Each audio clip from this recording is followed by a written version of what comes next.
기도하시겠습니다.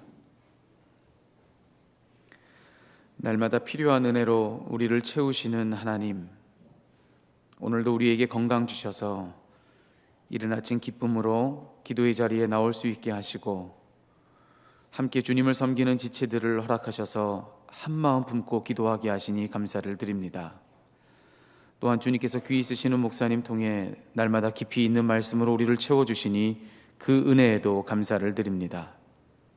하나님, 우리는 하나님 부으시는 은혜 아니면 살 수 없는 사람들입니다. 지금껏 산 것도 하나님의 은혜 때문이었고, 당장 오늘의 삶과 이제 맞이할 평생의 날들도 하나님 은혜 없이 우리만으로는 부족함을 고백합니다. 오늘 이 아침에도 성령님 오시옵소서. 오셔서 우리의 영을 고치시고 새롭게 하시고 다시 은혜로 채워주시옵소서. 그래서 마침내 하나님께서 원하시는 일들이 우리 각자의 삶에 이루어지도록 이 시간을 온전히 주님께서만 사용하여 주시옵소서. 그와 같이 일하실 주님을 기대하며 예수님의 이름으로 기도하였습니다. 아멘. 오늘 하나님께서 우리에게 주시는 말씀은 마태복음 23장 16절부터 28절까지의 말씀입니다.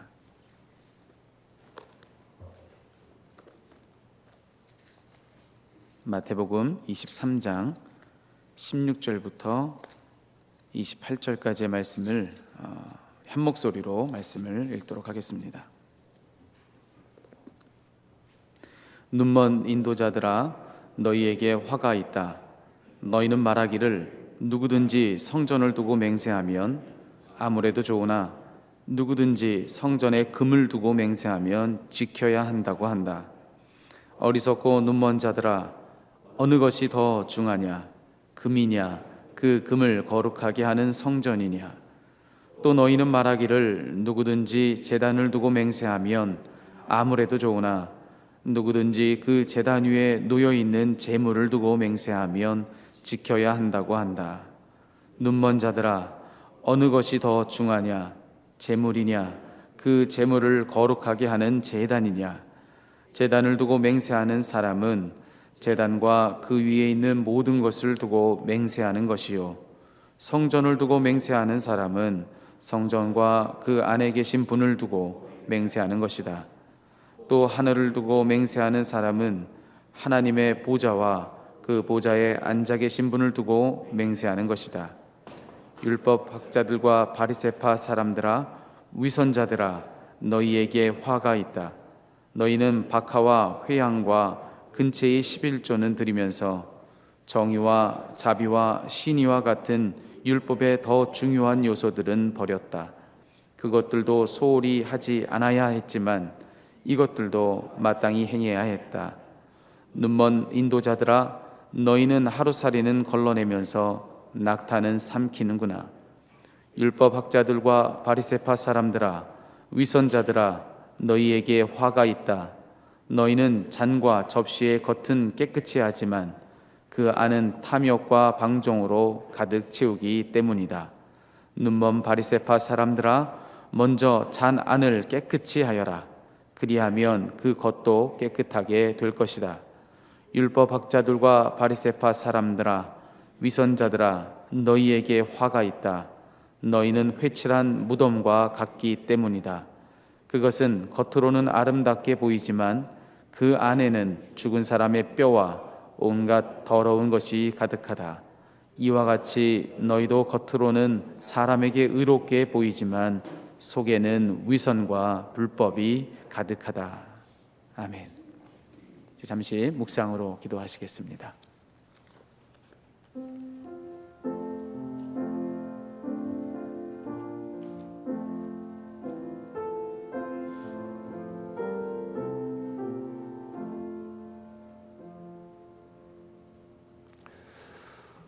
오늘 또 우리가 교회로 모였습니다. 주의 성령께서 우리와 함께 하시고 우리를 인도하실 줄로 믿습니다. 또한 팟캐스트와 인터넷을 통해서 말씀에 참여하고 있는 모든 분들을 주님의 이름으로 환영합니다. 오늘 마태복음 23장 16절부터 28절까지에서 예수님은 바로 앞에서 우리 어제 본 말씀처럼 너희에게 화가 있다 하는 말씀으로 계속하게 되지요. 너희에게 화가 있다라는 그런 그 말씀을 7번을 하시게 되는데요. 어제 2개를 봤고 오늘은 이제 3번째부터 6번째까지 다섯 번째까지 보게 되는데요. 세 번째로 16절부터 22절 다시 읽으면 이렇게 말씀을 하십니다. 눈먼 인도자들아 너희에게 화가 있다. 너희는 말하기를 누구든지 성전을 두고 맹세하면 아무래도 좋으나 누구든지 성전에 금을 두고 맹세하면 지켜야 한다고 한다. 어리석고 눈먼 자들아 어느 것이 더 중하냐? 금이냐? 그 금을 거룩하게 하는 성전이냐? 또 너희는 말하기를 누구든지 제단을 두고 맹세하면 아무래도 좋으나 누구든지 그 제단 위에 놓여 있는 제물을 두고 맹세하면 지켜야 한다고 한다. 눈먼 자들아 어느 것이 더 중하냐? 제물이냐? 그 제물을 거룩하게 하는 제단이냐? 제단을 두고 맹세하는 사람은 제단과 그 위에 있는 모든 것을 두고 맹세하는 것이요 성전을 두고 맹세하는 사람은 성전과 그 안에 계신 분을 두고 맹세하는 것이다. 또 하늘을 두고 맹세하는 사람은 하나님의 보좌와 그 보좌에 앉아 계신 분을 두고 맹세하는 것이다. 앞에 2 말씀에서는 위선자라고 그렇게 말씀을 하셨는데 오늘은 눈먼 인도자 그렇게 말씀을 하십니다. 다른 사람을 인도하고 지도하는 입장에 있는 사람들이 영적으로는 눈이 멀었다는 뜻입니다. 무지로 인해서 눈이 멀기도 했겠고 또 탐욕에 의해서 눈이 멀기도 했을 것입니다. 우리의 눈을 막는, 우리의 눈을 멀게 하는 가장 그 치명적인 요소가 바로 욕심이지요, 탐욕이지요. 그들이 영적으로 눈이 멀었었다는 증거는 오늘 말씀에서 드러나게 됩니다. 율법학자들과 바리새파 사람들은 맹세하는 것에 대해서 이거는 유효하고 저것은 유효하지 않다 이렇게 구분을 했다는 것입니다. 성전을 두고 맹세하는 것은 나중에 깨도 되지만 성전에 있는 성전 금고에 있는 금을 두고 맹세하면 그거는 꼭 지켜야 된다. 성전에 제단을 두고 맹세하는 것은 깨도 되지만 제단 위에 있는 제물을 두고 맹세하는 것은 꼭 지켜야 한다. 그렇게 가르쳤다는 것이지요. 오늘날도 그렇지만 사람들은 맹세하기를 좋아합니다. 맹세할 때는 무엇인가를 걸고 맹세하지요. 당시 유대인들에게는 성전, 제단 혹은 성전의 금, 제단 위의 제물 이런 것들이 무겁게 느껴졌습니다. 그래서 맹세할 때 그런 것 중에 하나를 걸고 맹세를 하지요. 예수님은 율법학자와 바리새파 사람들의 가르침에서 이 뒤집힌 영성, 본말이 뒤집어졌다 그러지요. 그런 현상을 보게 됩니다. 그들은 무엇이 더 중요한지를 오해하고 있는 겁니다. 성전에 금이 중요한 이유는 성전 때문이고 제단에 올려진 제물이 중요한 이유는 제단 때문에 그렇습니다. 그런데 그들은 금과 제물이 더 중요하다고 생각하는 거지요. 그들의 영혼에 눈이 멀었다는 사실을 증명하는 것입니다.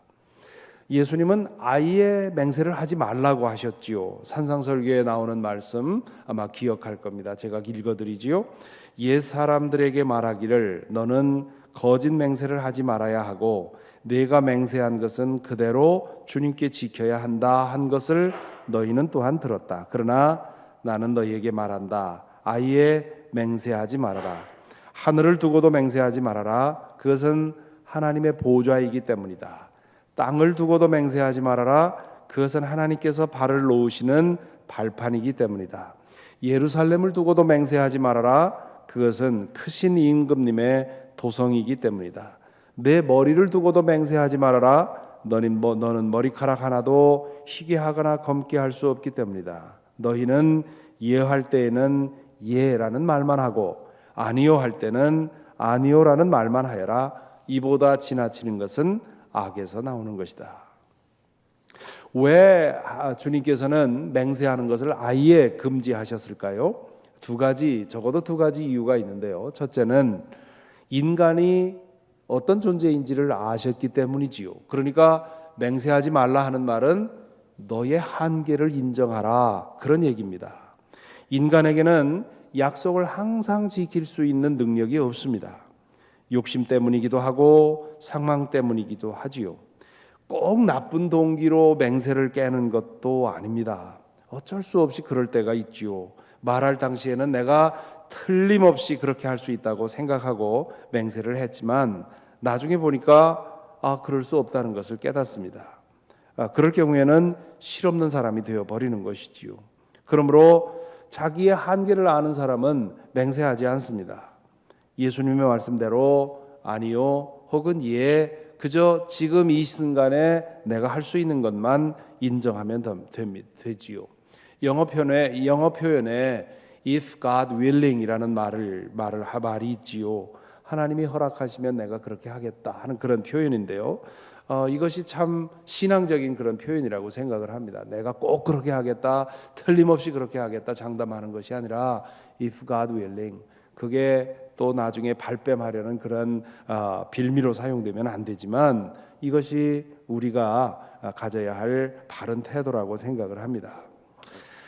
이것과 관계해서 기억나는 제 일화가 있습니다. 유학을 떠나기에 앞서서 신세진 분들을 찾아다니면서 인사할 때의 일입니다. 벌써 30년도 넘은 얘기지요. 이제 대학원 그리고 그 후에 유학 준비하면서 이제 번역을 하면서 신세를 진 분들이 계셨는데 그 출판사 편집장을 만나서 식사를 하면서 대화를 나누게 됩니다. 그런데 그분이 저에게 묻습니다. 김 전사님, 유학을 마치고 어떻게 할 겁니까? 미국에 그대로 살 겁니까? 아니면 귀국할 겁니까? 그 질문에 대해서 저는 조금의 망설임도 없이 저는 분명히 돌아옵니다. 그렇게 얘기를 했습니다. 맹세는 하지 않았지만 거의 그 정도의 대답을 주었습니다. 마치 미국에 남는 것이 나라를 팔아먹기라도 하는 것인 것처럼 영주의 가능성을 전면 부인했습니다. 그때 그분이 빙긋이 웃으시면서 천사님, 저희 출판사에서 그동안 번역 일을 했던 분 중에 유학을 가신 분들이 수도 없이 많습니다.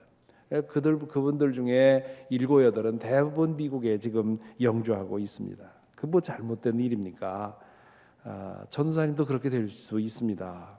그러니 앞으로 누가 똑같은 질문을 하시면 하나님이 허락하시는 대로 하겠다, 그렇게 대답을 하라고. 그 말씀이 얼마나 무한하고 수치스럽고요, 그리고 얼굴이 뜨거워졌던지요.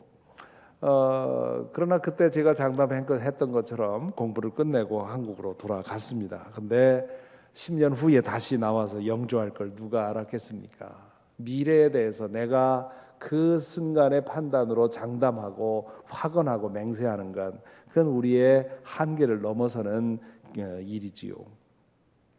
주님께서 맹세를 금지하신 두 번째 이유가 있습니다. 그것은 잘못하면 하나님을 모독하는 것으로 비화될 수 있기 때문입니다.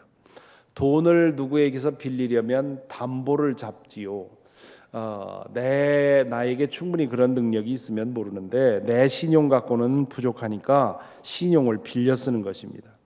맹세할 때 맹세하는 것도 마찬가지입니다. 내 말만 갖고는 신용이 안 서니까 신용 있는 다른 것을 끌어다 쓰는 거지요. 그렇기 때문에 성전을 걸기도 하고 하늘을 걸기도 하고 땅을 걸기도 합니다. 예수님은 그것이 결국은 하나님을 거는 것과 마찬가지라고 지적을 하십니다. 하나님을 자신의 필요에 끌어 쓰는 거지요. 그리고는 자신에게 불리하다 싶으면 맹세를 깨는 겁니다. 그것이 하나님에게 큰 죄가 된다고 하는 것을 기억하라는 것이지요. 이 말씀에 우리 자신을 비추어 봅니다. 혹시나 우리는 자신의 능력에 대해서 과대평가하고 있는 것은 아닙니까? 우리는 말과 행실을 통해서 그리고 생각을 통해서 하나님의 주권을 침해하고 있는 것은 아닙니까? 미래는 하나님의 영역인 것을 인정하고 자신을 열고 순종하고 있습니까? 하나님의 주권을 인정하고 겸손히 맡기고 살아갑니까? 아니면 미래에 대해서 함부로 장담하고 함부로 선언하고 또 함부로 맹세하고 그렇게 살아가고 있는 것은 아닙니까? 그 다음에 23절부터 24절 두 절에 걸쳐서 네 번째 화가 있으리로다 하는 말씀을 하지요. 율법학자들과 바리새파 사람들아, 위선자들아, 너희에게 화가 있다. 너희는 박하와 회향과 근체의 11조는 드리면서 정의와 자비와 신의와 같은 율법의 더 중요한 요소들은 버렸다. 그것들도 소홀히 하지 않아야 했지만 이것들도 마땅히 행해야 했다. 눈먼 인도자들아, 너희는 하루살이는 걸러내면서 낙타는 삼키는구나. 예수님은 여기서 다시 위선자라는 말을 사용을 하십니다. 위선자란 연극 배우를 가리키는 말이라고 했지요. 자기 자신의 본래 모습대로 살지 않고 가면을 쓰고 연극하는 사람을 가리킵니다. 이 네 번째로 지적한 잘못은 세 번째 지적한 잘못과 맥락이 통합니다. 율법학자들과 바리새파 사람들은 11조의 규정을 철저히 지켰지요. 열심히 강한 사람들은 10의 3조를 목표로 했습니다. 이 바리새파 사람들의 영적인 그런 목표는 내가 10의 3조까지 하는 사람 되겠다, 10분의 3까지 바치는 사람이 되겠다 하는 것이 그들의 바람이었고 또 자랑이었습니다. 나는 10의 3조까지 한다 하는 것이 율법학자들과 바리새파 사람들의 자랑이었습니다. 여기 나오는 박하, 회향, 근체, 이건 박하는 약재로 쓰였던 귀한 식물이고요. 회향과 근체는 식물로서 이 빵이나 과자의 향과 맛을 더하게 되는 그런 식물이었습니다. 그리고 이 세 가지 식물 다 값비싼 것이었습니다. 그래서 농부들이 이것을 키워서 이제 팔게 되면 상당한 수입을 얻을 수 있는 것이지요. 바리새파 사람들은 그렇게 얻은 수입의 11조는 정확하게 지켰다는 것이지요. 정확하게 지킬 뿐만 아니라 그 이상도 바치기를 소망했습니다. 그런데 거기까지는 좋은데 그것으로서 나는 신앙적인 의무를 다 했다고 자기 자신을 속였다는 겁니다. 그로 인해서 율법의 더 중요한 요소들은 버렸다 말씀하시지요. 율법의 더 중요한 요소란 생활 속에서, 일상생활 속에서 정의를 실천하고 이웃을 자비롭게 대하고 신의를 지키는 것을 말합니다. 수입의 11조를 드리는 것도 중요하지만 일상생활 속에서 하나님의 뜻을 따라가는 것도 중요합니다. 그런데 종교적인 의무만을 행하고도 충분히 잘했다고 생각하고 있었던 것이지요. 주님께서는 그것을 하루살이는 걸러내고 낙타는 삼키는구나 라고 비유합니다. 비유하자면 11조를 드리는 것은 하루살이 같은 것이고 일상생활에서 의롭고 선하고 정의롭게 사는 것은 낙타처럼 중요한 것이다, 그런 얘기입니다. 율법은 성격적으로 크게 두 가지로 구분할 수 있습니다. 하나는 제사법이고요, 하나는 시민법입니다. 제사법이란 하나님께 제사 드릴 때 어떻게 해야 되는가 하는 것에 대해서 정리된 것이지요. 레위기가 안에 보면 주로 제사법이 나옵니다. 반면에 시민법은 일상생활 속에서 하나님의 자녀로서 어떻게 살아가야 되느냐 하는 것을 규정한 것입니다. 당시 율법학자들은 제사법에 대해서는 시시콜콜 따져가면서 정확하게 지키도록 그렇게 신경을 쓰면서 시민법에 대해서는 소홀히 한 것입니다. 예수님에 의하면 시민법이 율법의 더 중요한 요소라는 것입니다. 이 말씀에 비추어서 우리 자신을 돌아봅니다.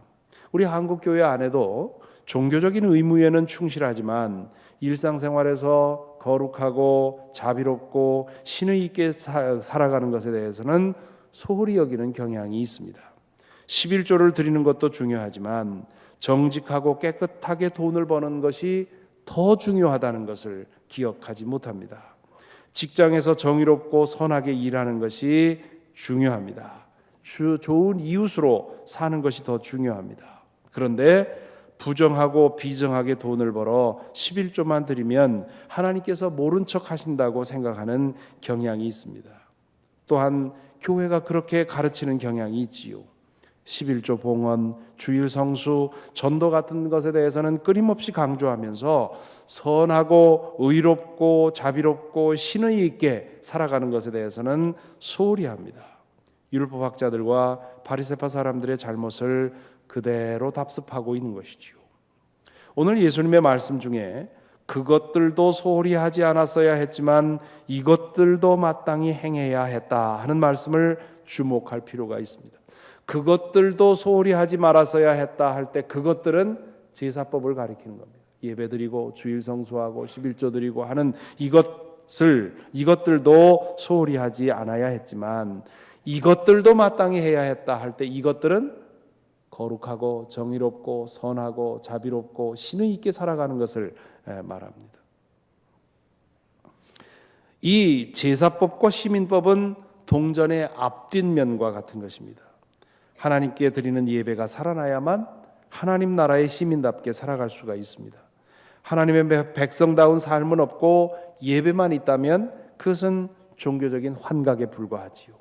반대로 예배가 죽어버리고 우리가 하나님의 백성답게 살아가라고 노력만 하면 그거는 우리의 의를 쌓는 것이 되지 결코 하나님의 백성답게 살아갈 수가 없습니다. 25절부터 28절에서는 다섯 번째로 여섯 번째 말씀, 다섯 번째와 여섯 번째 두 말씀이 나오는데요.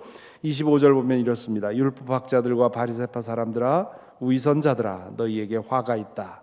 너희는 잔과 접시의 겉은 깨끗이 닦지만 하지만 그 안은 탐욕과 방종으로 가득 채우기 때문이다. 눈먼 바리새파 사람들아, 먼저 잔 안을 깨끗이 하여라. 그리하면 그 겉도 깨끗하게 될 것이다. 율법학자들과 바리새파 사람들아, 위선자들아, 너희에게 화가 있다. 너희는 회칠한 무덤과 같기 때문이다. 그것은 겉으로는 아름답게 보이지만 그 안에는 죽은 사람의 뼈와 온갖 더러운 것이 가득하다. 이와 같이 너희도 겉으로는 사람에게 의롭게 보이지만 속에는 위선과 불법이 가득하다. 여기서 예수님은 여러 가지의 비유를 사용하셔서 그들의 위선을 지적하시지요. 잔과 접시의 겉은 깨끗이 씻지만 안에는 더러운 것이 가득한 그릇을 비유를 합니다. 그들은 누구보다도 거룩한 모습을 가지고 있었습니다. 그러나 내면에는 탐욕과 방종이 가득하다고 주님은 말씀하십니다. 또한 주님은 회칠한 무덤을 비유로 씁니다. 율법은 시체를 만지면 부정 타는 것이라고 얘기를 했습니다. 그러니까 무덤을 만지거나 무덤 위에 서게 되면 간접적으로 부정해지는 것이지요. 그래서 유대인들은 무덤 입구에 흰색을 칠해놨습니다. 거기에 시신이 있다는 사실을 알려줌으로써 간접적으로 부정해지는 것을 방지하려고 한 것이지요. 예수님이 그걸 비유로 드는 겁니다. 흰색 그 무덤의 입구에 흰색을 칠해놓은 것을 보면 깨끗해 보이는데 그 안에는 냄새나는 시신이 썩고 있다는 것이지요. 그것이 그들의 모습과 다르지 않다고 이렇게 지적을 하시는 것입니다. 이 말씀 또한 우리 자신을 생각하게 합니다. 우리의 모든 영적인 노력은 겉으로는 거룩해 보이지만 그러나 우리의 영혼이 어떻습니까? 우리의 영혼이 정결하고 거룩하게 되기를 소원해서 우리는 이 새벽에 이 예배를 드리고 있습니다. 그런데 어느 사이에 우리가 신앙생활을 하다 보면 본말이 뒤집어져 버립니다. 경건의 능력은 없고 경건의 형식만 남는 것이지요. 겉으로는 자비롭고 거룩한 사람 같은데 속에는 온갖 더러운 것들이 가득한 경우가 있습니다. 그렇게 되면 안 된다는 거 알면서도 다 그러려니 생각하고 거룩한 연극에 참여하는 것이지요. 더 늦기 전에 우리 모두에게 오늘 이 말씀은 깨우침을 주십니다. 우리의 뒤집혀진 영성을 주님께서 다시 뒤집어 주시기를 구하라고 말씀을 하시지요. 우리가 행하는 모든 경건의 훈련을 통해서 우리 안에 경건의 능력, 거룩하고 정결하고 순결한 그런 영혼이 빚어지는 것, 그 경건의 능력이 우리에게 살아나기를 바랍니다.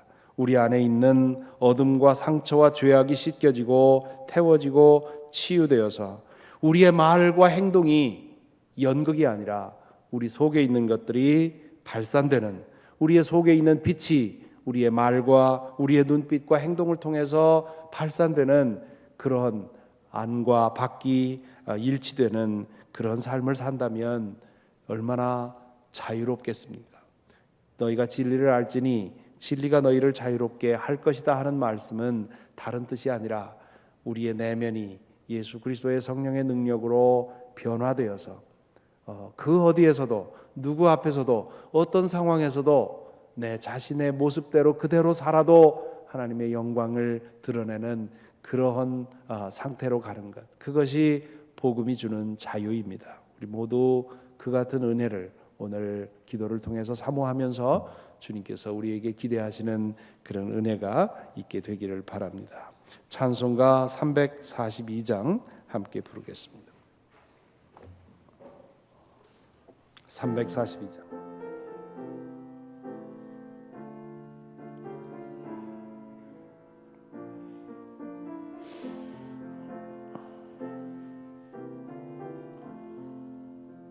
너 시험을 당해 죄 짓지 말고 너 용기를 다해 곧 물리치라. 너 시험을 이겨 새 힘을 얻고 주 예수를 믿어 늘 승리하라. 우리 구주의 힘과 그의 위로를 빌라. 주님 내 편에 서서 항상 도우시리. 내 친구를 삼가 잘 선택하고 넌 행을 삼가 늘 조심하라. 너 열심을 다해 늘 충성하고 온 정성을 다해 주 봉사하라. 우리 구주의 힘과 그의 위로를 빌라. 주님 내 편에 서서 항상 도우시리. 잘 이기는 자는 상 받으리니 너 낙심치 말고 늘 전진하라. 내 구세주 예수 힘 주시리니 주 예수를 믿어 늘 승리하라. 우리 구주의 힘과 그의 위로를 빌라. 주님 내 편에 서서 항상 도우시리. 기도하겠습니다. 먼저 오늘의 말씀을 묵상하십시다.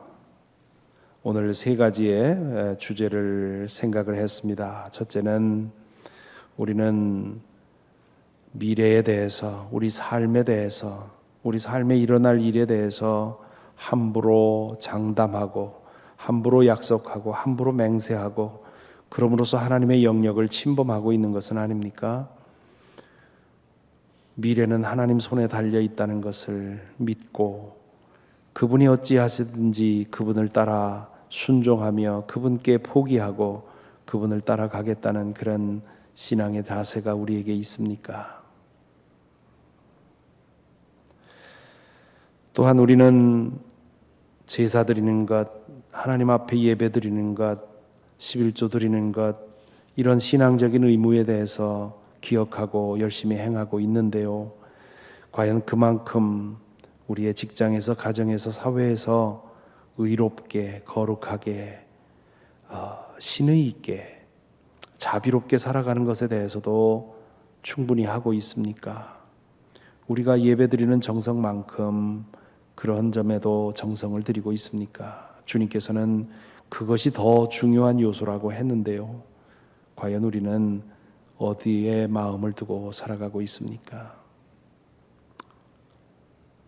세 번째로 오늘 말씀을 통해서 우리는 우리의 경건의 형식은 있지만 경건의 능력은 어떤지, 우리의 이 모든 기도와 예배와 우리의 영적인 생활의 목표가, 그 결과가 과연 우리 내면을 깨끗하게 하고 일치되게 하는 그런 영성으로 가고 있는지, 혹시 주님께서 율법학자들과 바리새파 사람들에게 말한 것처럼 겉은 화려하지만 속에는 더러운 것이 가득한 그런 장식된 그릇처럼 보이지 않는지요? 이 아침에 주님께서 우리를 아프게 하십니다. 이 세 가지 말씀에 나는 아무 것에도 걸리지 않는다고 생각할 사람 아무도 없습니다. 우리 모두 다 이 점에 있어서 부족합니다. 우리는 너무도 자주 미래를 내 마음대로 하려고 고집하고요, 너무도 자주 장담하고 맹세하기까지 하려고 합니다. 또한 우리는 하나님 앞에 예배 드리는 것, 물질 드리는 것을 귀중히 여기지만, 그러나 살아가면서 어떻게 살아가야 하는지 주께서 그것을 더 귀중하게 보고 있다는 사실을 망각할 때가 많습니다. 우리가 겉으로 보이는 것만큼 우리의 속도 그렇게 정결하고 거룩한지 이 시간 말씀 앞에서 우리 자신을 비춰봅니다. 참으로 우리의 부족함이 너무도 큽니다. 이 시간 우리 함께 기도하시면서, 우리 소리내서 기도하실 때 주의 성령께서 우리에게 임하셔서 우리를 깨우쳐 주시고 변화시켜 주셔서 참된 믿음으로 거듭날 수 있게 해달라고 우리 기도하십시다. 이 시간 소리를 내서 함께 기도하겠습니다. 아버지 하나님, 오늘도 주의 말씀을 통해서 우리를 깨워주시는 것 감사를 드립니다. 아버지 하나님, 그렇습니다. 주님, 오늘의 말씀은 우리가 죄인이라는 사실을 우리에게 분명히 보여줍니다. 우리가 미래를, 주님의 나 영역을 함부로 침해하고, 우리가 우리의 능력을 넘어서는 것을 탐내고, 또한 그것을 우리의 주장대로 하려고 했던 것을 주님 이 시간 인정할 수밖에 없습니다. 아버지 하나님, 우리가 주님 앞에 예배드리는 것 정성을 다해야 하지만, 그러나 그 예배가 우리의 삶으로 이어져서 우리의 생활 속에서 신의 있고 거룩하고 정의롭게 살아가는 것에는 부족했다는 사실을 또한 인정하게 됩니다. 아버지 하나님이여, 우리를 붙들어 주옵소서. 우리를 불쌍히 여겨주시고 인도하여 주시옵소서.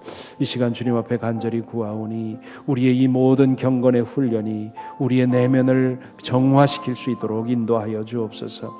당신의 광채로서 우리의 어둠을 밝혀주시옵시고, 당신의 약으로서 우리의 상처를 치료하여 주시며, 우리의 죄악, 우리의 유혹, 우리의 모든 욕심들을 주님 제하여 주셔서 아버지 하나님, 우리 내면에 있는 그것이 우리의 말과 행실과 눈빛을 통해 드러날 수 있도록 인도하여 주시옵소서. 우리가 무한한 신앙의 자유를 가지고 살아갈 수 있도록 아버지 하나님, 우리를 내면 경건의 능력으로 채워 주시옵소서. 우리 속에 있는 것, 그것으로 주님이 이웃을 대하여 이웃을 대하여 향할 수 있도록 아버지 하나님 인도하여 주옵소서. 우리의 믿음이 주님 겉만 화려한 것이 되지 아니하고 진실로 우리의 내면에 경건의 능력, 경건의 열매가 맺어질 수 있도록 오 주님 인도하여 주시옵소서.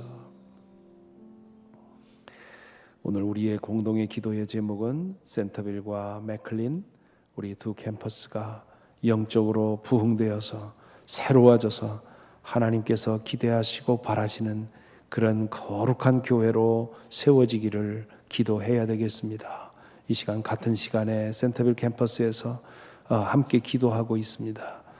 우리 센터빌 캠퍼스의 윤국진 목사님, 데이빗 목사님, 테라 전사님, 주님께서 그들 기도 기억해 주시고 인도해 주시기를 기도하십시다. 또한 우리 센터빌 캠퍼스에서 참으로 어려운 환경 속에서 고군분투하며 참된 교회를 세우기 위해 수고하는 우리 평신도 사역자들 많이 있습니다. 그들 기억하십시다. 또한 우리 맥클린 캠퍼스 목회자들과 평신도 사역자들 모두 지켜주시고 인도해 주셔서 오직 주님의 뜻만을 이루는 그런 교회가 될 수 있게 인도해 달라고 우리 기도하시고요. 특별히 사순절 기간을 통해서 센터빌 캠퍼스와 맥클린 캠퍼스가 영적으로 새로움을 얻도록 그렇게 기도해 주시기 바랍니다. 함께 다시 한번 공동의 기도 제목을 가지고 기도하겠습니다. 아버지 하나님, 이 땅에 교회를 세우시고 교회를 통해서 주의 영광을 드러내시고 영광 받으시는 것 주님 감사를 드립니다. 와싱턴 하나님 교회를 세우시고 지난 63년 동안 놀라운 역사를 이루어 오신 것 감사를 드립니다. 아버지 하나님이여, 이 사순절 동안에 우리 맥클린 캠퍼스를 붙들어 주셔서 아버지 하나님 영적으로 새로워지게 하시고 영적으로 충만케 하여 주셔서 교회에서 마땅히 일어나야 할 일들이 끊임없이 일어날 수 있도록 아버지 하나님 인도하시고 붙들어 주옵소서. 우리가 바라는 것 오직 주의 임재가 우리 속에 충만하여서 우리 각자가 변화되게 하여 주시고, 그리고 또한 이 세상에 나아가, 그리고 또한 교회로 나아가 이 세상에 주께서 하시고자 하시는 일들을 이루는 일입니다. 아버지 하나님, 이 일을 허락하여 주옵소서. 이 일을 허락하여 주옵소서. 이 사순절 기간 동안에 우리 교회 교우들이 아버지 하나님 영적으로 거듭나게 하시고 새로워지게 하시고 새로움을 얻을 수 있도록 인도하여 주시어서 이 영적인 능력을 가지고 주님 교회의 사명을 감당할 수 있도록 인도하여 주시옵소서. 센터빌 캠퍼스를 위해 기도합니다. 세우신 사역자들을 위해 기도합니다. 아버지 하나님, 바른 교회를 세우기 위해 헌신하는 많은 사역자들을 기억합니다. 아버지 하나님이여, 센터빌 캠퍼스를 주님 강한 손으로 잡아주시옵시고 주께서 이 시대에 보고 싶어 하시는 교회가 세워질 수 있도록 주님 인도하여 주옵소서. 아버지 하나님, 그곳에서 주의 임재를 드러내 주시고 주의 영광을 드러내어 주시며 아버지 하나님, 많은 성도들이, 많은 영혼들이 그 캠퍼스를 통해서 주님 알게 하여 주시고 삶이 변화하게 하시고 주의 영광이 전해질 수 있도록 아버지 하나님 인도하여 주시옵소서.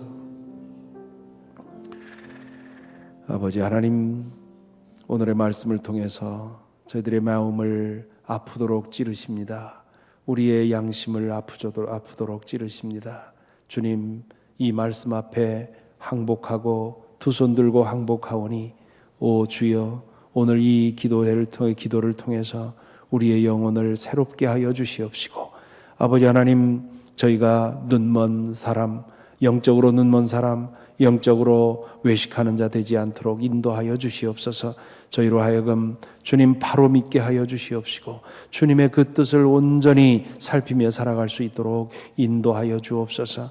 교회 안에서나 밖에서나 우리의 내면이나 우리의 외면이나 주님 동일한 그런 거룩함의 역사가, 거룩함의 능력이 있을 수 있도록 우리 모두를 지켜주시고 인도하여 주옵소서. 기도를 통해, 기도의 시간을 통해서 더 깊이 저희를 만나주시고 터치해 주시고 인도해 주실 것을 믿사오고 예수님의 이름으로 기도하옵나이다. 아멘.